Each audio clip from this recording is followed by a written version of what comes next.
You ever have a distillery that you only have like one or two bottles of, but every time you drink it, you kind of are like, why don't I have more of this? Because it's really good. Well, that's what I got today. Fancy box whiskey. Welcome to Whiskey Catapult, where we catapult around the world trying whiskeys from all over the world. You, not the best there. Today we're catapulting over to Scotland for some Loch Lomond, which is a Highland single malt. So this is their I guess it's like a special release. Distilled in 2002. It is their Kerr Cellars release. And if I remember on when they aged it, or sorry, bottled it, I think this ends up to be a 17-year-old whiskey. So, but I have, as I said in the beginning, I've had just a couple of Loch Lomans, but every time I have one, I'm like, I gotta try more from them. So this one is 48.1% ABV, and it does not say if it is natural color or non-chill filtered. So can't say for certain. There we go.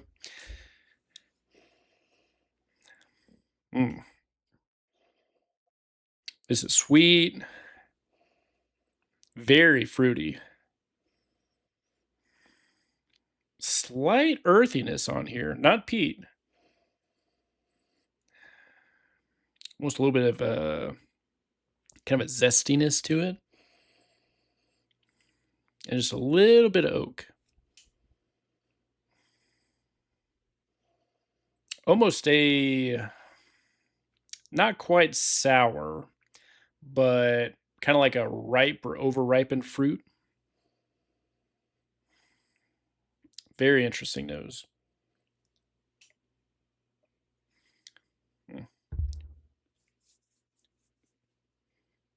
Really sweet. It's got some light fruit, maltiness, some apricot, a little bit of oak. That zestiness is still coming through there. More on the backside. It almost has this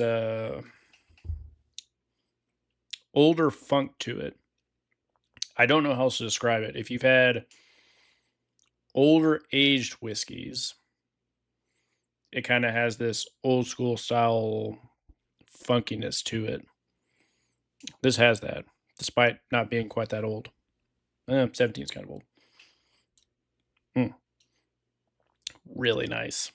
I'm liking it. Yeah. Fruit's coming through on the finish.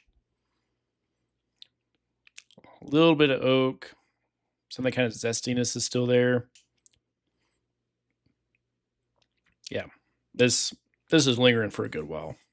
So this is a collaboration with I think it's the US Open. Yeah. Or not the US Open, the Open golf tournament. This was finished in specially selected red wine cask from Kerr Cellars, which is a winery in California. Christy Kerr is the Loch Lomond Whiskey's brand ambassador, so I guess it's from her specific cellars. But I believe it said... No, it doesn't say when it was bottled on here. All the research I did on it said it was about 17 years old, so it would have been bottled in, 2019? That sounds about right. So, pretty nice box packaging on this. It's kind of got her signature on the inside there where the bottle goes. But I like it because, as you can see on my shelf, it covers up my wiring panel here, which is why I've got boxes on each side. So, works out. Yeah, I didn't know too much about it. I saw some good reviews. I saw it at a local shop in my area, Goody Goody. But they were charging like $240 for it.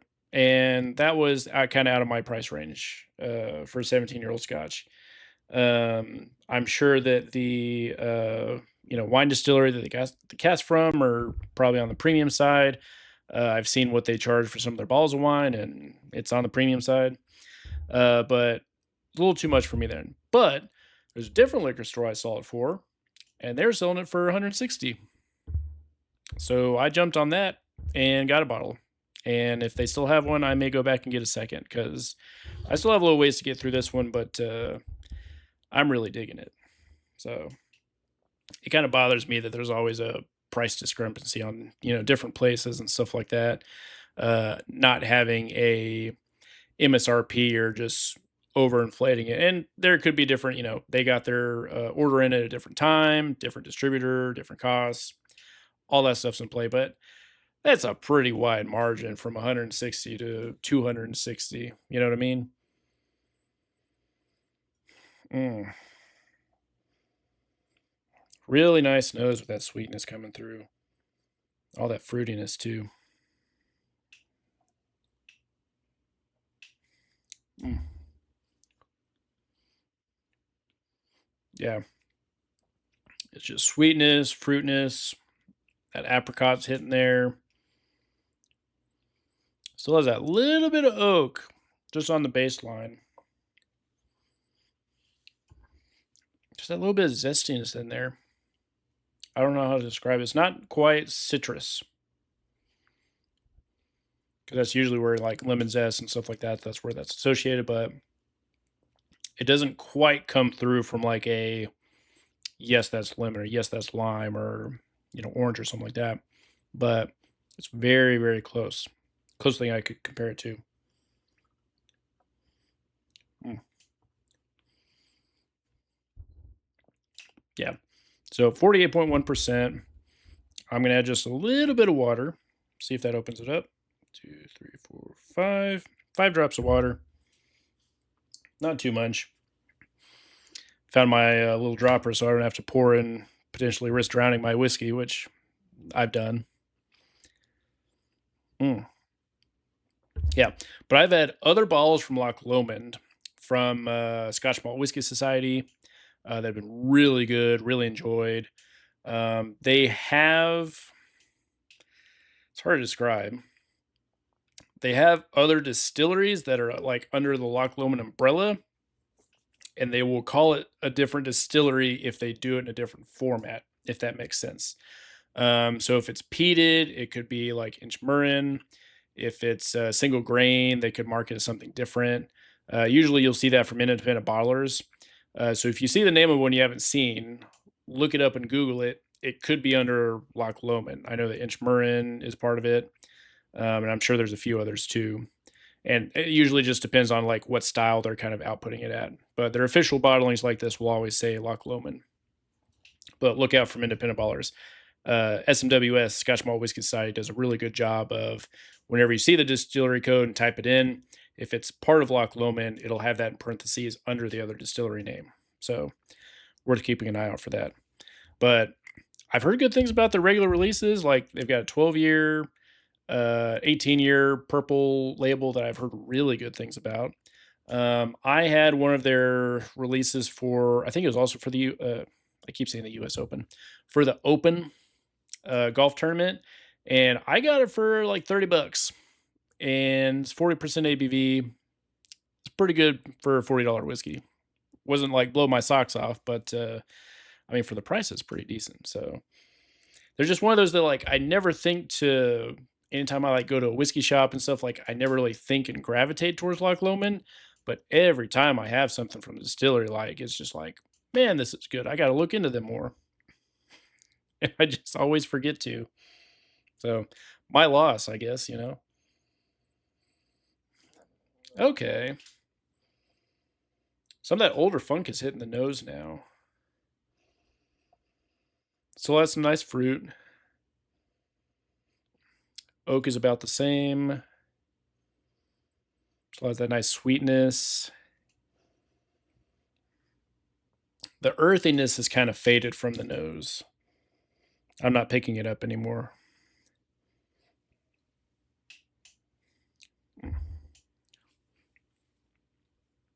Really sweet, still coming through. That apricot still popping up. Nice maltiness.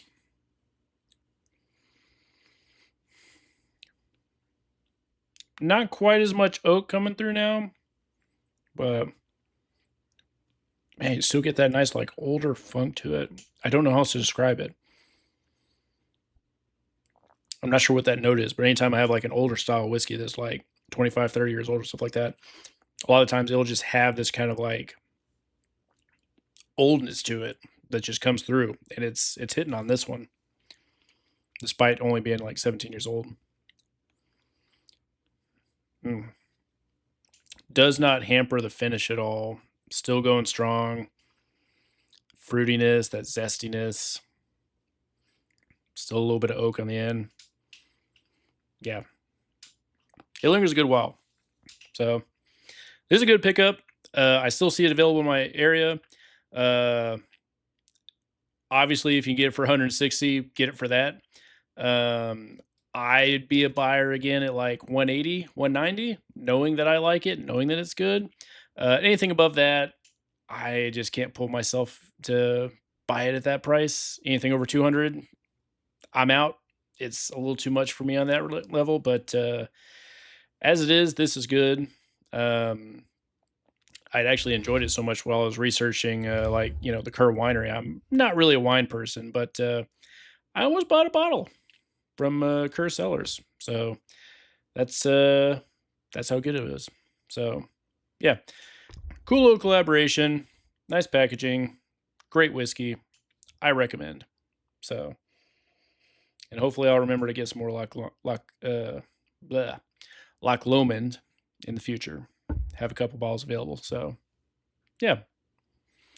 If you enjoyed this review, hit that like button and subscribe to see where we catapult off to next. Cheers.